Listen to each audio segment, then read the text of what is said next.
bienvenue sur gestesenvironnementaux.com. Avant de débuter, je tiens à remercier Emmanuel pour le sujet et la société Animaux Concept pour l'utilisation des photos. Dans le cadre de nos gestes civiques et environnementaux, nous parlerons aujourd'hui de comment réduire les déjections canines sur les trottoirs. Qui n'a jamais marché dans une crotte de chien présente sur un trottoir ou sur le bord de son jardin? Qui n'a jamais pesté de devoir nettoyer ses chaussures avant de rentrer chez lui? Ou de l'odeur qui reste incrustée dans le tapis de la voiture suite à une mauvaise rencontre? Avant d'aller plus loin, soyons d'accord sur un point. Je ne suis pas contre les chiens, mais je suis contre l'acte incivique de laisser les crottes de chiens dans des endroits inappropriés. Il n'y aurait qu'un chien dans la ville, personne ne remarquerait le problème, mais il y a de nombreux chiens dans nos villes et nos villages. Prenons les chiffres. À Paris, il y a 16 tonnes de déjections canines par jour. À Toulouse, 53 000 chiens produisent 5 tonnes d'excréments par jour. À Niort, 685 kilos d'excréments. À Namur, 1,6 tonnes. Faites vous-même le calcul en prenant 150 grammes de déjection par jour et par chien, comparé à d'autres villes, à votre village. D'accord, ces excréments se décomposent très bien. Ils peuvent faire un excellent compost. Ils peuvent servir à la production de biogaz. Il est facile de trouver des débouchés à ces étrons. Malheureusement, ces tonnes de déchets ne sont pas produits au même endroit. Et pour réaliser ce compost, il est nécessaire de rassembler ces déjections. Comment, comme particulier ou comme association, pouvons-nous réagir? Mais regardons les risques. Les touristes et même les habitants d'une ville voient la ville comme une ville sale.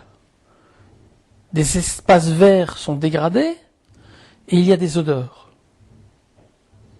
Outre que les gens estiment que les autorités ne font pas leur travail, ils en veulent aux propriétaires des chiens, qu'ils jugent inciviques. Un risque véritable est le risque de glissade ou de chute, pouvant entraîner des blessures et des cassures. Mais dans ce cas, qui est responsable? Qui payera la note du médecin ou de l'hôpital?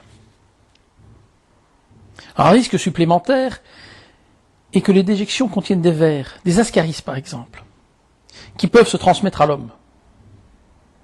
Vous allez me dire, je ne vais pas mettre mes doigts en bouche. Mais un enfant qui a joué dans le parc où il y avait des étrons de chiens. Et dans les cas extrêmes, certaines maladies peuvent se déclarer. Pour un propriétaire, quelles sont les solutions? La première est bien sûr de faire les excréments à son chien dans un endroit approprié. Mettre les excréments dans un compost. Ils se décomposent facilement. J'ai même lu sur Internet que certains propriétaires préconisent de ne pas ramasser les déjections. En 3 semaines, elles disparaissent. Mais prenons un exemple fictif. Un seul arbre dans le quartier de la ville. Un seul chien dans le quartier de la ville. Ce qui nous donne 100 grammes de crotte au pied de l'arbre par jour. Cela paraît acceptable. Mais si nous passons à 10 chiens dans le quartier, nous arrivons au kilo par jour. Une autre solution est de placer les excréments dans des sachets, de préférence biodégradables, et de les jeter au compost ou à la poubelle. Il est possible d'acheter des laisses porte-sachets. De cette manière, les propriétaires ont toujours à disposition un sac pour ramasser. Pour les clubs et les associations, il est nécessaire de prendre contact avec l'administration pour connaître les modalités d'évacuation des excréments. Mais nous, comme particuliers non propriétaires de chiens, que pouvons-nous faire? Avant de vous donner des solutions, je signale que je n'ai jamais utilisé celle-ci. Certains dosages pourraient être nocifs pour le chien. Il pourrait perdre définitivement son odorat. Soyez donc prudents et je ne peux être tenu responsable des conséquences de vos actes. Une première solution est de planter des plantes tels que Coléus des chiens et des fritillaires. L'odeur fournie par ces plantes repousse les chiens et les chats. Il existe de nombreux autres remèdes populaires. Mis à part le premier, la plupart utilisent l'odeur. Le premier, c'est de remplir une bouteille en plastique d'eau et de la mettre couchée dans son parterre, la bulle d'air bien visible. Il semblerait que les chiens et les chats respectent les points d'eau et ne viendraient pas faire leurs excréments à cet endroit. Les autres remèdes populaires, du vinaigre d'alcool à répandre, du poivre de Cayenne, de la moutarde, de la naphtaline, un mélange de gousses d'ail, d'oignons hachés, d'eau chaude, de tabasco, de poivre de Cayenne, tout cela à arroser sur le sol. Il existe bien sûr des répulsifs que l'on peut acheter dans le commerce. Un autre moyen plus physique, celui-là, est d'acheter des émetteurs d'ultrasons qui repoussent les chiens et les chats et qui ne seraient pas nocifs pour nous. Passons maintenant aux solutions des villes, communes et associations. En premier lieu, ils peuvent acheter des panneaux de signalisation, soit explicatifs, positifs ou négatifs.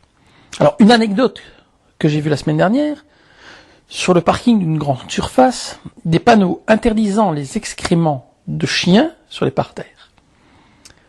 Cela me conforte dans le fait qu'ils ont déjà rencontré le problème, alors qu'il suffit de faire 50 mètres pour être dans un champ en pleine campagne. C'est en effet le dernier magasin du zoning. Je quitte le magasin, et est-ce que je ne vois pas un propriétaire faire les besoins à son chien au pied du panneau d'interdiction? Par conséquent, les panneaux c'est bien, mais il faut plus. Les communes peuvent acheter des distributeurs de sachets avec la poubelle en dessous directement. Mais l'administration ne doit pas oublier de les vider et de remplir les distributeurs de sachets. Mais tout cela a toujours un coût. Ils peuvent également offrir des sachets aux particuliers dans des endroits fréquentés, magasins, administrations, bureaux de réception et autres. Ils peuvent placer des sites dédiés aux chiens, des canicites, mais il faut les nettoyer régulièrement. L'achat de motos, de voitures ou de camions de nettoyage, mais nous sommes dans ce cas post-production de l'excrément. Il est certain qu'il est préférable d'anticiper les problèmes. Outre tous ces moyens, de nombreuses villes ont mis en place la répression, les amendes, pour parvenir à faire comprendre aux propriétaires que ce n'est pas permis. Est-ce la seule solution? À Taipei, une ville au nord de Taïwan, qui subissait ce même genre de problème, ils ont proposé d'août à octobre que les propriétaires rapportent les excréments de leurs chiens à l'administration. Ils recevaient en échange un billet de loterie, dont les premiers prix étaient des lingots d'or. Je note quand même que la ville pratique également la délation, photo à l'appui. Mais je ne pense pas que ça soit la meilleure des choses non plus. En conclusion, je dirais que les particuliers, les villes, les associations pourront placer autant de systèmes, verbaliser, aider au maximum de leurs possibilités les propriétaires. Tant que les chiens n'auront pas éduqué leur maître, le problème restera entier. Il faut bien rappeler que l'achat ou l'accueil d'un animal n'est pas un geste anodin. Il faut être conscient des contraintes que cela entraîne. Ce que je propose cette semaine pour les propriétaires de chiens, c'est le geste environnemental suivant. En tant que propriétaire de chiens, cette semaine, je ramasse les déjections de mon animal de compagnie lorsqu'elles sont réalisées dans un endroit inadéquat. Vous avez d'autres solutions, des adresses, des commentaires ou de futurs sujets pour mon blog? N'hésitez pas à les indiquer dans les commentaires ci-dessous. Merci de votre écoute et à une prochaine fois.